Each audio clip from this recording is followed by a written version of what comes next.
Hello and welcome to SmartFactory Digital Manufacturing Solutions.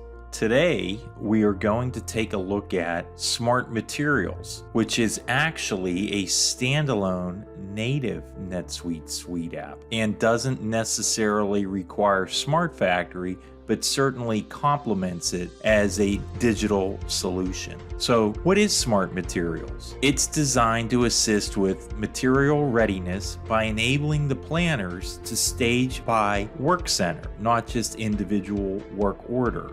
It allows for shortage resolutions, staging resolutions, at the end of the shift, put away or overage resolution to ensure that all materials get to the appropriate bin before or after the shift. And SmartMaterials also enables an automated bin transfer to assist the planner by relieving the burden of what could be a significant amount of transactions by the warehouse team. Traditionally, mobile solutions have been plagued not by a failure to get the materials to the right place, but a failure to transact it correctly. So despite having completed an assembly item, the transaction fails within NetSuite.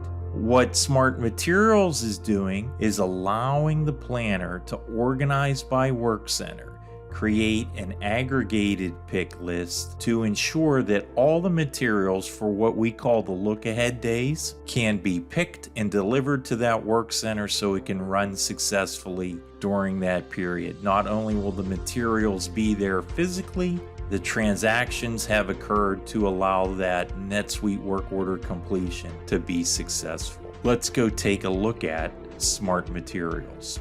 From my homepage, I'm using a shortcut to access SmartMaterials, and it's designed, as I just said, to work at the work center level. So let's go out to the San Francisco facility, select a particular work order. You'll notice my look-ahead days is 7. For a demo account, that's much easier to manage. In practical application, it's likely to be 1 to 2 days. Let's apply that filter.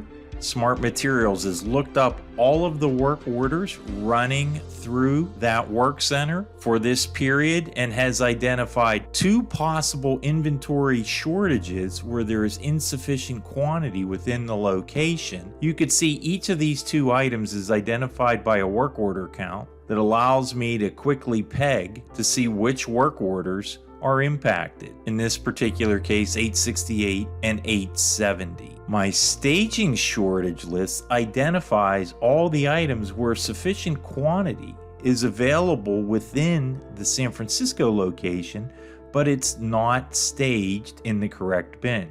Let's check out sodium tallowate. Here you could see, in addition to the 2 work orders previously mentioned, 869 would also potentially fail for insufficient quantity staged. From my main SmartMaterials page, let's resolve that staging shortage list. So what you'll see by this organization, here are each of the materials that have been staged short, and I can identify how many that I want to transfer from the current location to the necessary staging bin. Right now, all the materials are in my raw storage. Let's move them out to the staging bin for this work center. And what we'll do, we'll just quickly use rounded up quantities. And for illustration purposes, we'll just do the first 3. In this particular case, it identifies I need 65.7. I'll just simply round that up to 70. And for the glycerin, I'm in need of 27.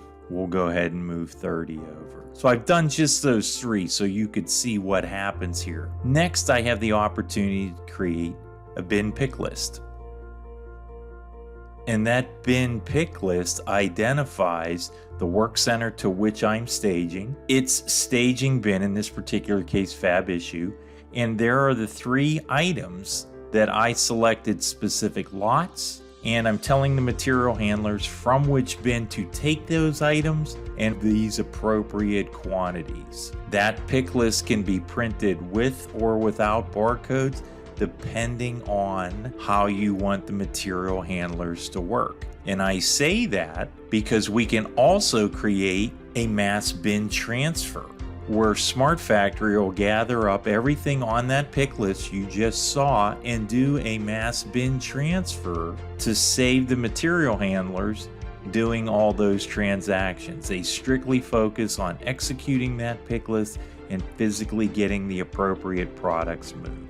If I go back to my main screen, if I had excess materials at any of the work center staging bins, I would simply work that process in reverse. So if we were in a food and beverage facility where at the end of the day prior to a sanitation cycle, I have to clear the floor, the planner can identify any pallets that may have been moved out to the floor based on everything completed during the day. SmartMaterials will recognize what's left in that staging bin, and if I'm using preferred bins, it'll help the planner guide that material handler how much and where to return it to. In that particular case, for sanitation purposes, I'm clearing the floor.